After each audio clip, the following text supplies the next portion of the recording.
السلام عليكم ورحمة الله وبركاته.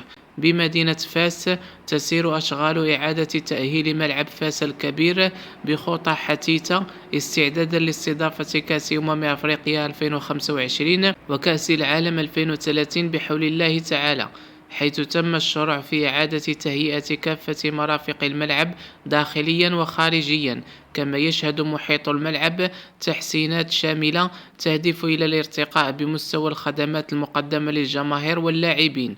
وستقسم أشغال تحديث ملعب فاس على مرحلتين: الأولى ستمتد لغاية 2025 وستهم تحديث كافة مرافق الملعب، خاصة المنصة الرئيسية ومستودعات الملابس ومنصة الصحافة.